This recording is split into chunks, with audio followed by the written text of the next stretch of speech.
वर्ष 2023 से क्रमशः श्री शैलेश कुमार पांडे, पुलिस उप महानिरीक्षक, आगरा परिक्षेत्र।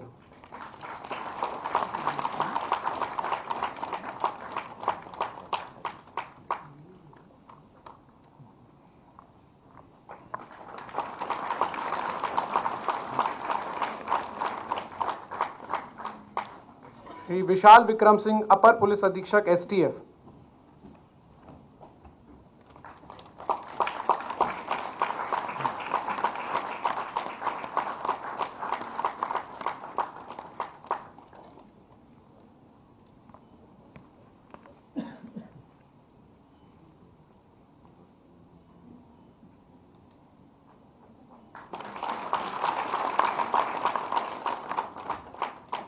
श्री विशाल संगारी, निरीक्षक, जनपद सीतापुर।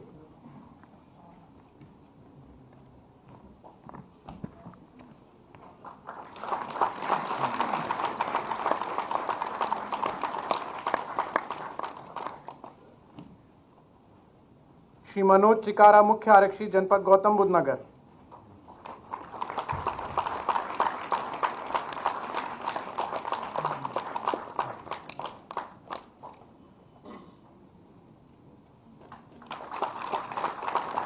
सुश्री शैलेश कुंटल, महिला आरक्षी।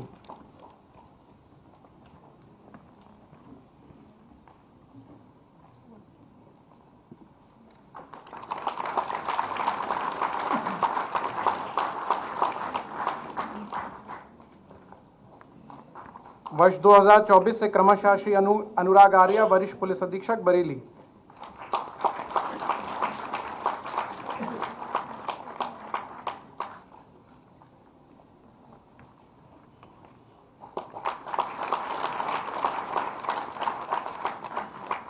श्री विमल कुमार सिंह, पुलिस उपाधीक्षक, एसटीएफ।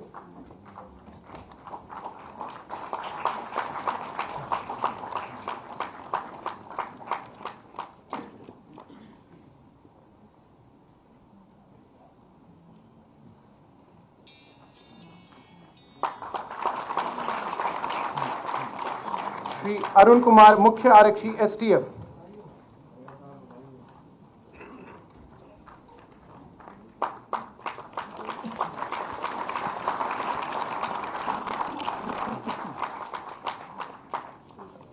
वर्ष 2025 से क्रमशः श्री कृष्ण कुमार, पुलिस अधीक्षक, संबल।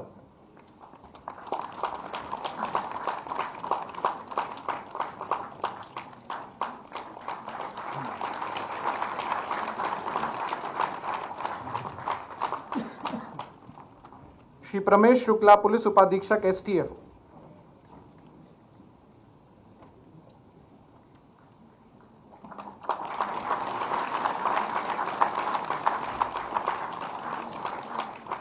सुश्री प्रियांशी प्रजापति, महिला आरक्षी, कमिश्नरेट, आगरा।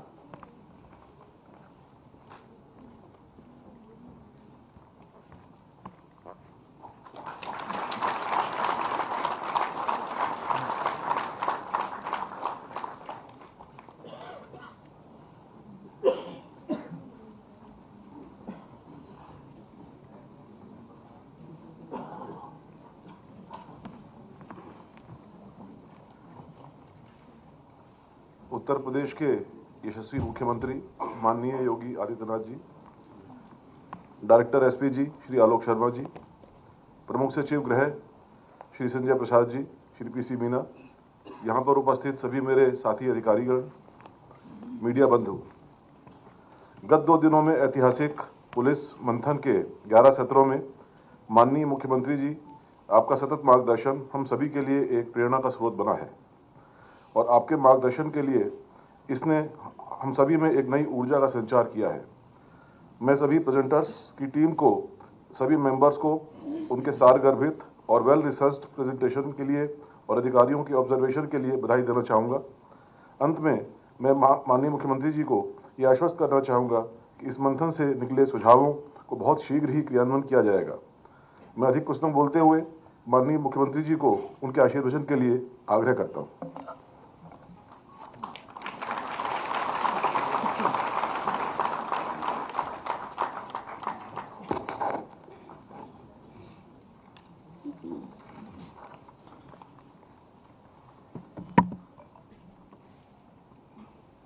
पुलिस मंथन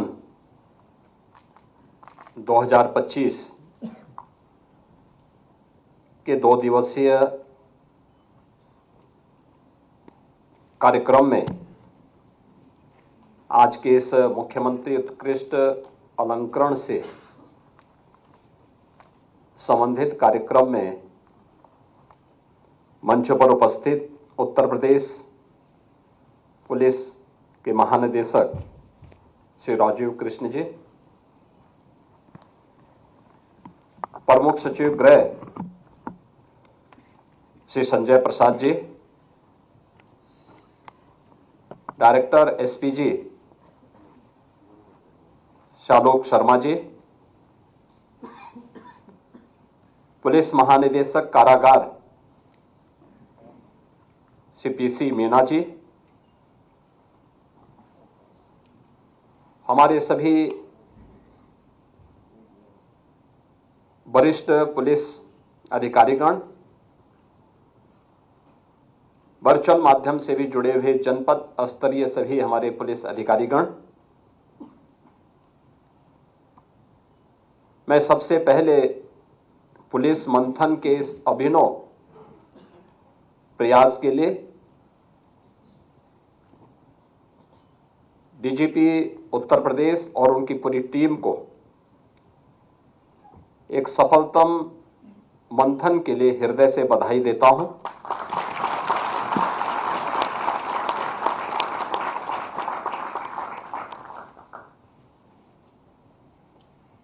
आदरणीय प्रधानमंत्री जी के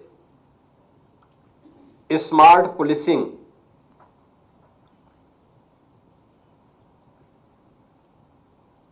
और विजन 2047 विकसित और आत्मनिर्भर भारत के लिए किस प्रकार की पुलिस हमें चाहिए, उस लक्ष्य की प्राप्ति के लिए पिछले 2 दिनों के अंदर जो रोड मैप यहां तैयार किया गया है वह अत्यंत महत्वपूर्ण होगा और इसके लिए जिन 11 सत्रों पर हम लोगों ने यहां पर विचार किया है, उसको नजदीक से देखा है,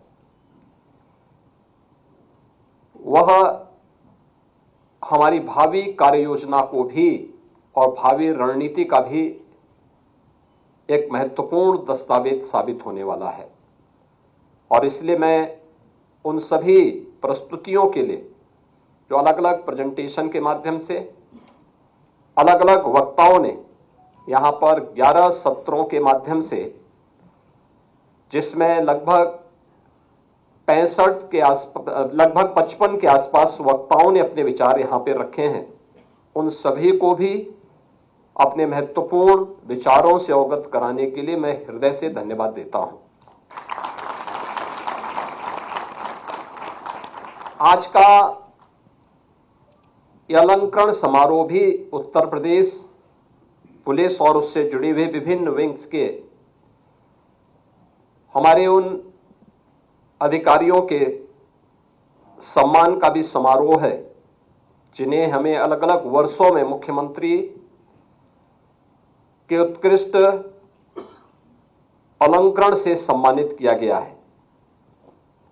मैं उन सभी पुलिस कार्मिकों और अधिकारियों को हृदय से बधाई देता हूं जिन्हें 2023-24, 24-25 और 25-26 के यह मुख्यमंत्री उत्कृष्ट अलंकरण से अभी यहां पे सम्मानित किया गया है। मैं उनको और उनकी पूरी टीम को, उनके परिवार के सभी सदस्यों को इस अवसर पर हृदय से अपनी बधाई देता हूं, अपनी शुभकामनाएं देता हूं। पिछले 2 दिनों से देश की आबादी के सबसे बड़े राज्य उत्तर प्रदेश में पुलिस मंथन के इस विशेष कार्यक्रम को हम लोगों ने आगे बढ़ाया है। और आप जानते हैं कि इसकी प्रेरणा का स्रोत है आदरणीय प्रधानमंत्री जी की डीजीज और आईजीपी की कॉन्फ्रेंस।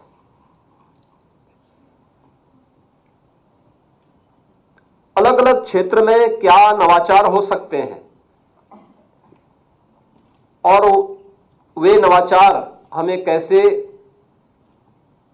समसामयिक चुनौतियों से जूझने और उसके अनुरूप अपनी रणनीति तैयार करने के लिए कैसे तैयार कर सकते हैं, उसी पर आधारित था यह पुलिस मंथन का कार्यक्रम।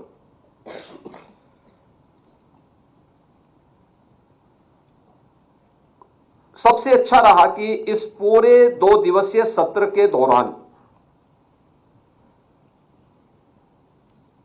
हर एक वक्ता ने और हर एक प्रेजेंटेशन में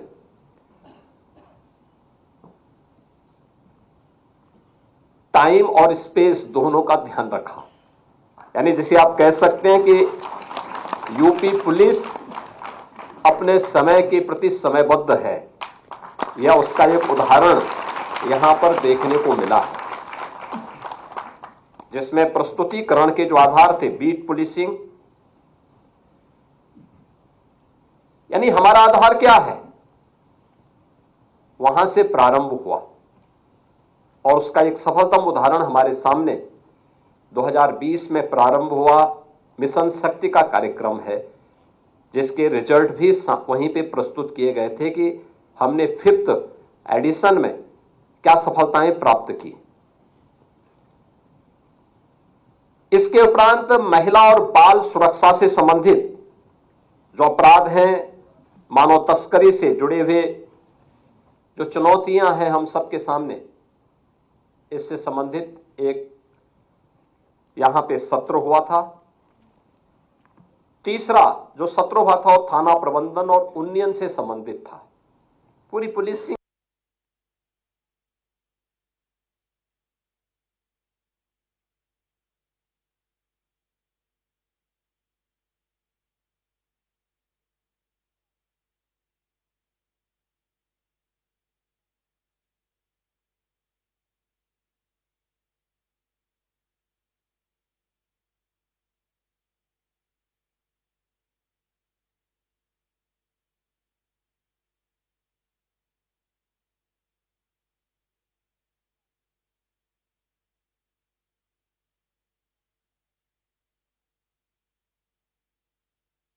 आगे की कार्य योजना को भी आगे बढ़ाने का एक कार्यक्रम हुआ।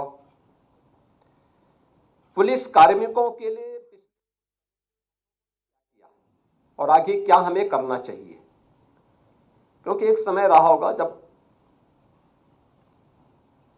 कम मानव संसाधन से इतने बड़े राज्य की व्यवस्था का संचालन हो सकता रहा होगा, लेकिन आज के परिप्रेक्ष्य में 4 लाख की सिविल पुलिस, उनके लिए उस प्रकार का इंफ्रास्ट्रक्चर, उस प्रकार की सुविधाएं चाहिए और उसके लिए यहां पे मानव संसाधन के विकास के लिए, उनके कल्याण के लिए हमारी क्या कार्य योजना होनी चाहिए और कैसे हम इसके अनुरूप अपनी आगे की रणनीति तैयार कर सकते हैं, इस पर भी विचार हुआ।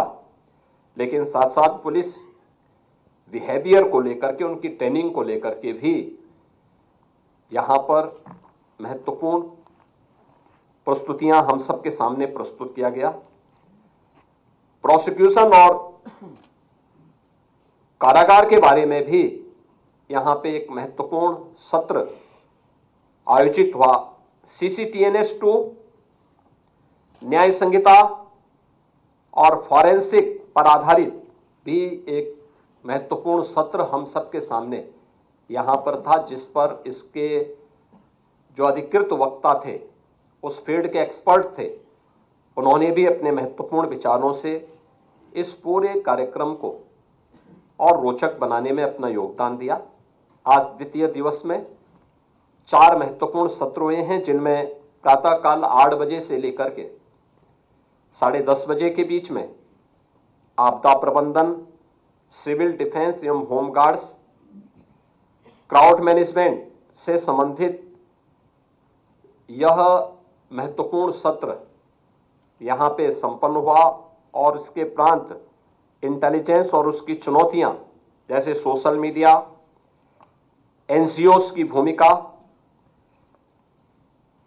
नेपाल की सीमा, उत्तर प्रदेश राज्य की हमारी जो सीमा है उसकी खुली सीमा, आतंकवाद निरोधन, मादक द्रव्य, गौ तस्करी और संगठित अपराध पर केंद्रित ये 4 महत्वपूर्ण सत्र आज यहां पे संपन्न हुए हैं। और मैं कह सकता हूं कि जो 11 सत्र हैं, यह विकसित भारत के प्रधानमंत्री जी के विजन को 2047 में भारत विकसित भारत हो, आत्मनिर्भर हो, स्वाभाविक रूप से ये केवल भारत सरकार का ही इसके लिए रोड मैप नहीं होना है, राज्य सरकारों की भी अपनी भूमिका है। और जो मैंने कल अपने प्रारंभिक उद्बोधन में भी इस बात को कहा था कि हमारा परसेप्शन 8 साढ़े 8 वर्षों में बदला है, लोगों की हमारे प्रति धारणाएं बदली हैं। आप याद करिए, अगर उत्तर प्रदेश में ऐसे ही दंगे होते, ऐसे ही गुंडागिर्दी होती, अराजकता होती, महीनों महीनों कर्फ्यू रहता, क्या हमारे बारे में धारणाएं बदल जाती?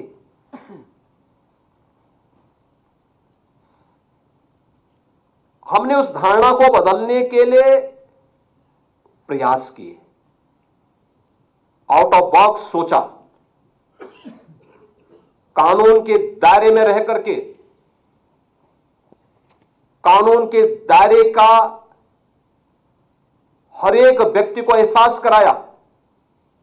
परिणाम है, लोगों की धारणा उत्तर प्रदेश के बारे में बदली। हर व्यक्ति किसी भी फील्ड का हो, आज उस बात को मानता है कि हां, उत्तर प्रदेश में परिवर्तन हुआ है। अगर सुरक्षा नहीं होती तो हमारा इंफ्रास्ट्रक्चर इतना मजबूत नहीं होता। देश के अंदर एक्सप्रेसवे, आज मैं दावे के साथ कह सकता हूं कि उत्तर प्रदेश देश के अंदर 55% एक्सप्रेसवे उत्तर प्रदेश के अंदर है। उत्तर प्रदेश के अंदर और पिछले 9 वर्षों के अंदर ये सभी एक्सप्रेसवे तैयार किए गए हैं।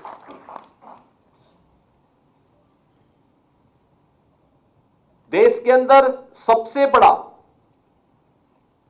एयर कनेक्टिविटी का नेटवर्क भी यूपी के पास है। और अभी उत्तर प्रदेश देश का सबसे बड़ा एयरपोर्ट का शुभारंभ करने जा रहा है। इसी अगले महीने ही यह शुभारंभ हो जाएगा।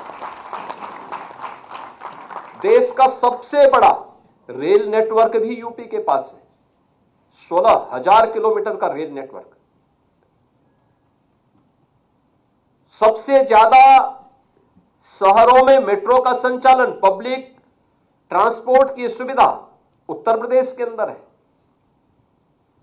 देश के अंदर पहली रैपिड रेल और देश का पहला वाटरवे ये यूपी के अंदर आज संचालित हो रहा है। ये प्रयास करने से आगे बढ़ा है, लेकिन उसकी नींव है आज हर व्यक्ति यहां आता है, हर व्यक्ति निवेश करने को तैयार है।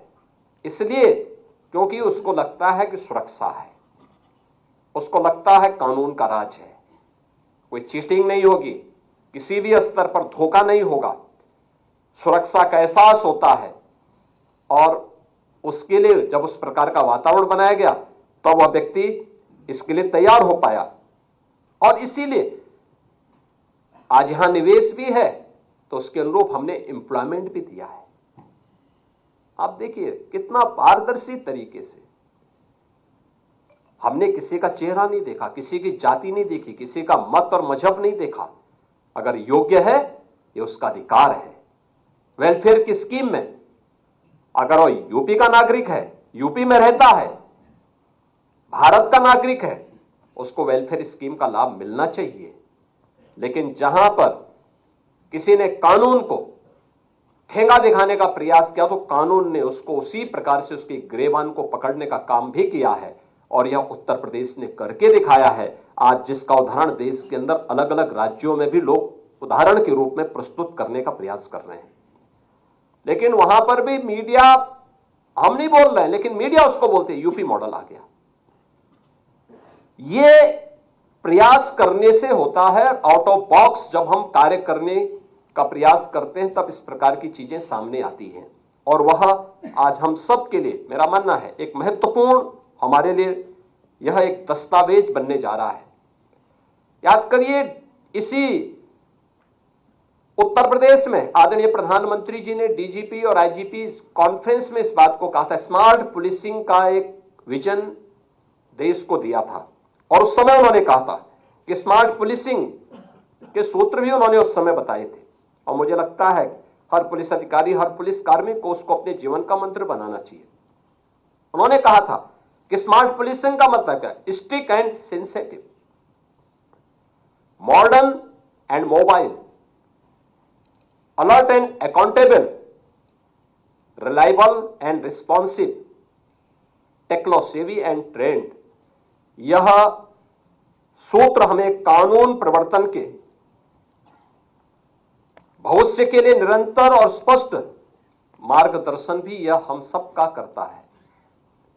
यानी भविष्य की चुनौतियों के प्रति हम सबको सदैव तैयार रखता है। इस दृष्टि से हमें इन सभी बातों को अपने जीवन का हिस्सा बनाना पड़ेगा। थाना प्रबंधन से जुड़ा हुआ सत्र, जिसके बारे में मैंने पहले भी कहा, वास्तव में हमारी नींव है। हमारा व्यवहार कॉमन मैन के प्रति क्या है, ये केवल हमारी संवेदनशीलता को ही प्रदर्शित नहीं करता, हमारे लिए ह्यूमन इंटेलिजेंस का भी वह एक माध्यम बनता है। मैं आपको बताऊं, मेरे पास जितनी भी सूचनाएं आती हैं, ज्यादातर मैं ह्यूमन इंटेलिजेंस के माध्यम से मुझे जमीनी हकीकतों की जानकारी मिल पाती है। क्योंकि मैं इसीलिए जनता दर्शन कार्यक्रम में नियमित रूप से जाता हूं। एप्लीकेशन उसकी वो शिकायत नहीं करता, और मुझे इस चीज पे अचानक मुझे अच्छा नहीं लगता जब कोई किसी एक दूसरे की शिकायत करता है। लेकिन मैं उसकी एप्लीकेशन को देख करके, उसकी प्रार्थना पत्र को देख करके, उसकी पीड़ा को देख करके समझ सकता हूं कि जमीनी धरातल पर क्या हो रहा है, और जमीनी हकीकत के बारे में मुझे जानकारी मिलती है। और इसलिए ह्यूमन इंटेलिजेंस यह आज हम सबका एक सबसे बड़ा हथियार है, और इसका हम बेहतर तरीके से उपयोग कर सकते हैं। इसके लिए हमें संवाद बनाना पड़ेगा। कोई भी थानाध्यक्ष हो, हल्के का दरोगा हो, सर्किल का हमारा इंचार्ज जो डिप्टी एसपी हो, या जिले का पुलिस अधीक्षक हो, या रेंज और जोन के अधिकारी हो, इन सबके स्तर पर अलग अलग तबके के लोगों के साथ एक बेहतर संवाद की स्थिति पैदा करना। अक्सर होता क्या है, पर्व और त्योहार के दौरान हम पीस कमेटी की बैठक बुलाते हैं, शेष अन्य अवसरों पर हम इन सभी बातों को विस्मृत सा कर देते हैं, भूल से जाते हैं। मैं बार बार कहता हूं कि आप जब जिले में जा रहे हैं तो एक बार जनप्रतिनिधियों से बातचीत कर लें। महीने में एक बार आप उनके साथ बैठ जाएंगे। मैं मानता हूं जनप्रतिनिधि इस लोकतांत्रिक व्यवस्था की एक महत्वपूर्ण कड़ी है, हम उसको नजरअंदाज नहीं कर सकते। लेकिन अगर हम वास्तविक स्थिति के बारे में उसे अवगत कराएंगे तो कोई भी जनप्रतिनिधि गलत कार्य के लिए नहीं बोलता, लेकिन हमें अवगत कराना पड़ेगा, बताना पड़ेगा। हम संवाद नहीं करेंगे, हम उनके साथ चर्चा नहीं करेंगे, सही तथ्यों से अवगत नहीं कराएंगे, तो स्वाभाविक रूप से उसके सामने जो पीड़ित आ रहा है वह पीड़ित ही अपनी बात को जब बोलता है तो लोग ये मानते हैं कि यही सच है। और इसीलिए हमें जनप्रतिनिधियों के बीच संवाद बनाना पड़ेगा, उनके फोन कॉल को रिसीव करना पड़ेगा, हमें समाज से जुड़े हुए इंटेलेक्चुअल के साथ भी संवाद बनाना पड़ेगा, अलग अलग पृष्ठभूमि से जुड़े हुए लोगों के साथ भी, अलग अलग धर्माचार्यों के साथ, उद्यमियों के साथ, व्यापारियों के साथ एक बेहतर समन्वय हो। रूटीन का कार्य मत बनाइए, कुछ आप उनके बीच जाइए, कभी वे आपके पास आए, बैठ करके चर्चा हो, एक औपचारिक चर्चा, अनौपचारिक रूप से संवाद, डायलॉग, बहुत सारी चीजें आपको जमीनी धरातल की प्राप्त होंगी। केवल मुख्यालय पे बैठ करके हम पुलिसिंग नहीं कर सकते, और इस दृष्टि से हमें इस संवाद को और प्रभावी करना पड़ेगा। थाना, सर्किल और पुलिस लाइन, इन तीनों में भी बेहतर समन्वय हो। देखिए, मैं अक्सर कहता हूं कि घटना घटित होती है कहीं पे, हम थाना इंचार्ज को जवाबदेही बनाते हैं। सर्किल की भूमिका क्या है? सर्किल समन्वय बनाने में कितना योगदान दे पा रहा है? हमने कभी उस पर ध्यान नहीं दिया।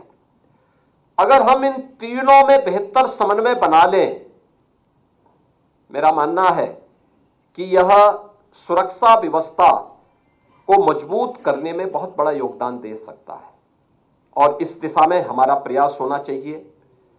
पुलिस बल का दोस्ताना व्यवहार और उसकी संवेदना एक कॉमन मैन की समस्या का समाधान तो करता ही है। कॉमन मैन के मन में आपके प्रति एक बेहतर धारणा भी बनता है, और उसको बनाए रखने के लिए, देखिए, मैं बार बार इस बात को कहता हूं, मेरे पास लोग आते हैं, अलग अलग तबके के लोगों से मैं मिलता हूं, बातचीत करता हूं, तो मैं बहुत सारी चीजों को इस बार रूप में देखता हूं। किसी अच्छे पुलिस अधिकारी का ट्रांसफर होता है या प्रमोशन होता है, उसके बाद जाता है या टेन्योर, हमने प्रयास किया है कि पॉलिटिकल इंटरफेरेंस न्यूनतम रहे। लोकतांत्रिक व्यवस्था में एक चुनौतीपूर्ण कार्य है और न्यूनतम है। पिछले 9 वर्षों के अंदर आपने देखा होगा न्यूनतम इंटरफेरेंस, और न्यूनतम इंटरफेरेंस के साथ साथ आपको कार्य करने की जितनी स्वतंत्रता दी गई है कि आप परफॉर्म कर सकें, इसलिए कि जिससे बिना किसी हस्तक्षेप के, लेकिन हमारा भी कुछ दायित्व बनता है। और इस दायित्व के दौरान मैं देखता हूं, जब किसी पुलिस अधिकारी के टेन्योर, उसमें हमने स्थिरता भी दी है प्रशासन को।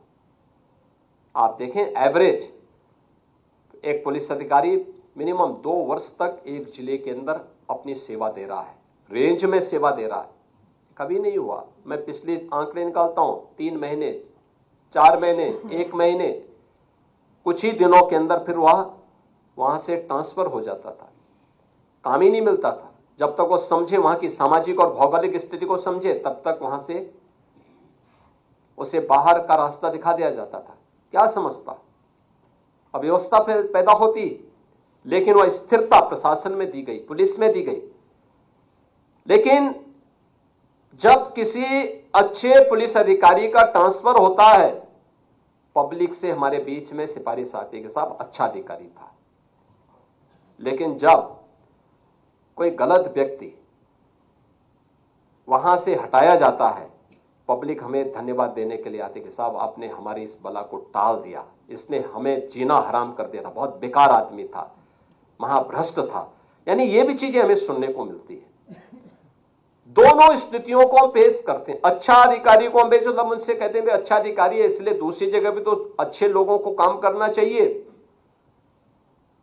और एक व्यक्ति ने अच्छी न्यूज डाल दी है तो कुछ समय तक ये चलेगी, हम इसको मॉनिटर कर रहे हैं।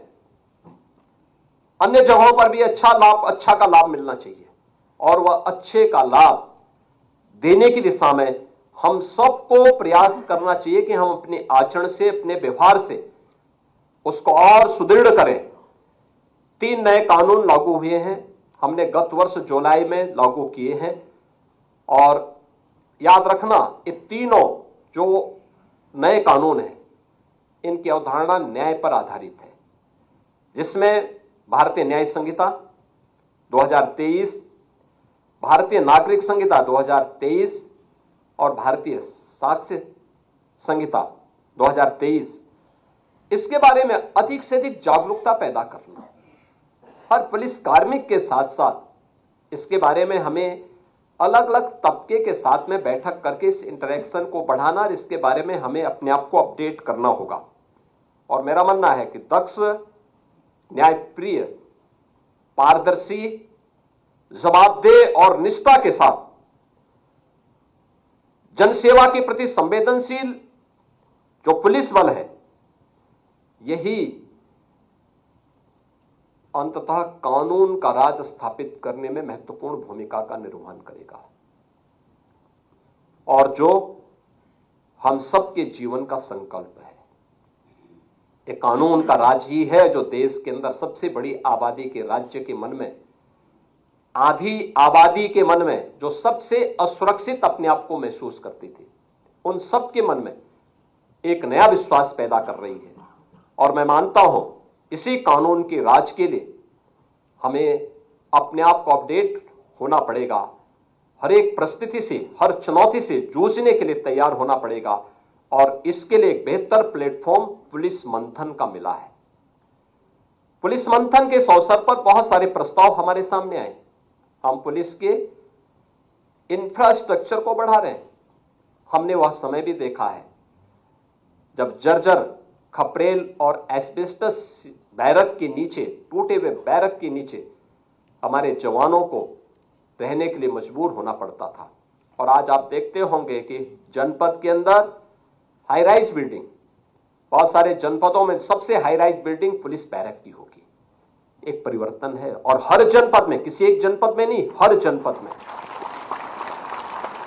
हम लोग जब आए थे 10 जनपद ऐसे थे जहां पे वर्षों से 2-2, 3-3 दशक से पुलिस लाइन नहीं बन पाई थी।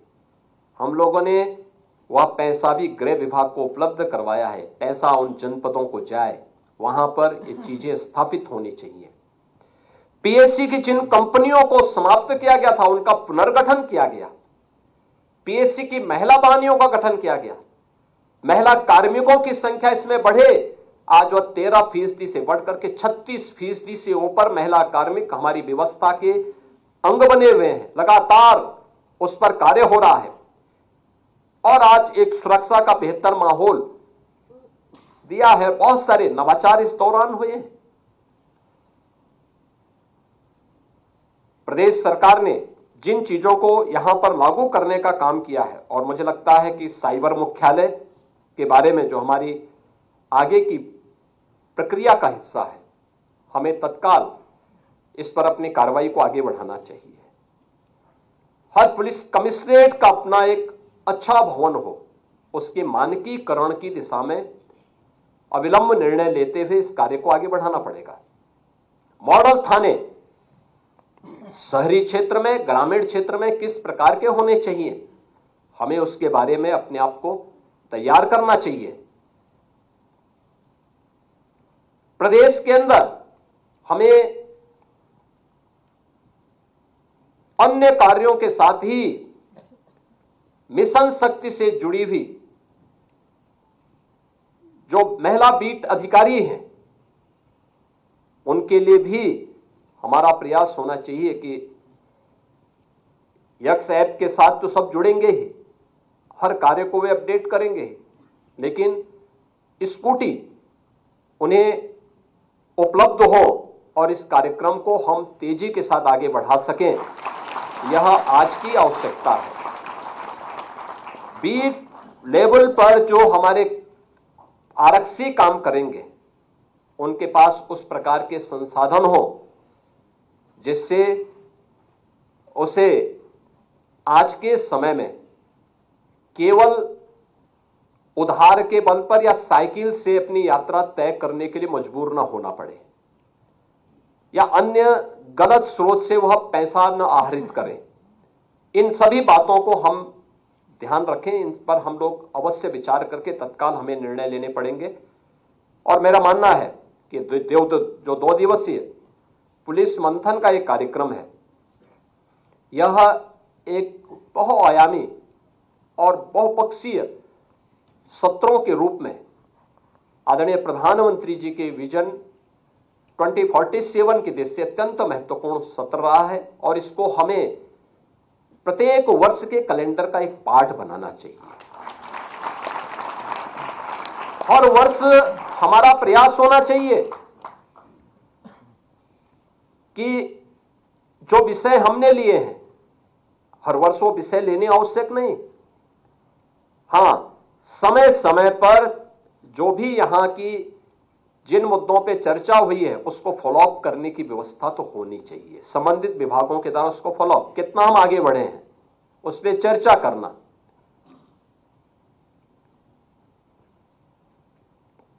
पुलिस महानिदेशक के स्तर पर निरंतर उसकी प्रोग्रेस रिपोर्ट से अवगत कराते रहना, और किसी स्तर पर कोई बैरियर है तो उस बैरियर को हटाने की तैयारी करना ससमय, जिससे हम समय रहते हुए जो चीजों पे चर्चा हुई है वह केवल आज यहां पर सामान्य आचार ही नहीं, बल्कि केवल विचार के स्तर पर नहीं, बल्कि उसको व्यवहारिक स्तर पर भी हम जमीनी धरातल पर उतार सकें, उसको फॉलोअप करने की व्यवस्था भी हमारी होनी चाहिए। और प्रयास होना चाहिए कि दिसंबर के अंतिम सप्ताह में ऐसे ही शनिवार रविवार के दिन 2 दिन का समय लेकर के अगर हम इस पुलिस मंथन के कार्यक्रम को अलग विषय के साथ साथ और अलग अलग सक्सेस स्टोरी को भी उसके साथ समाहित करें। जैसे कुछ अच्छे उदाहरण प्रस्तुत हुए थे। सीपी आगरा ने आगरा की उस घटना का उल्लेख किया था जो वहां पे कन्वर्जन के साथ साथ नेशनल सिक्योरिटी के लिए एक थ्रेट आगरा से देखने को मिला था। यह उदाहरण आंखों को खोलने वाला है। एक जगह का नहीं, अनेक जगहों पर इस प्रकार की चीजें मिलेंगी और केवल कन्वर्जन से जुड़ा हुआ मामला नहीं है। और राष्ट्रीय सुरक्षा के सामने पैदा की जाने वाली आने वाली चुनौतियां हैं और इन सभी पर आने वाले समय में हमें अपने आप को तैयार करना होगा। और पहले से ये प्रेजेंटेशन जो मैंने पहले भी कहा कि टाइम एंड स्पेस का पूरा ध्यान रखा गया। यानी अक्सर होता है कि कोई व्यक्ति महाकाल का शिकार क्यों होता है, क्योंकि वह काल का ध्यान नहीं देता है। लेकिन यहां पर मुझे लगता है कि आपने काल का ध्यान रखा तो महाकाल भी आपका सहयोग करेगा। इस विश्वास के साथ मैं एक बार फिर से इस 2 दिवसीय पुलिस मंथन के लिए पुलिस महानिदेशक और उनकी पूरी टीम को हृदय से बधाई देता हूं। उन सभी अधिकारियों को जिन्होंने और उन एक्सपर्ट्स को भी धन्यवाद देता हूं जिन्होंने अपने प्रस्तुतिकरण को यहां पर बेहतरीन तरीके से समयबद्ध तरीके से आगे बढ़ाया है। और मैं बधाई देता हूं अपने उन अधिकारियों और जवानों को जिन्हें आज यहां पे मुख्यमंत्री उत्कृष्ट अलंकरण से सम्मानित किया गया है। उन सबको मैं हृदय से बधाई देता हूं। धन्यवाद। जय हिंद।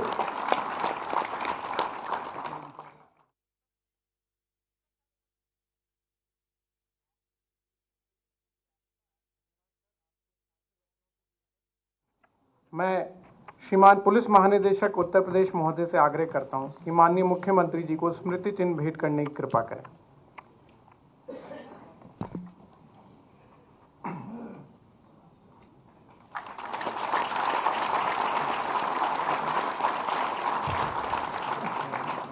मैं श्रीमान एडीजी एलओ सर को निवेदन करता हूं कि कृपया करके प्रमुख सचिव गृह महोदय को स्मृति चिन्ह भेंट करने की कृपा करें।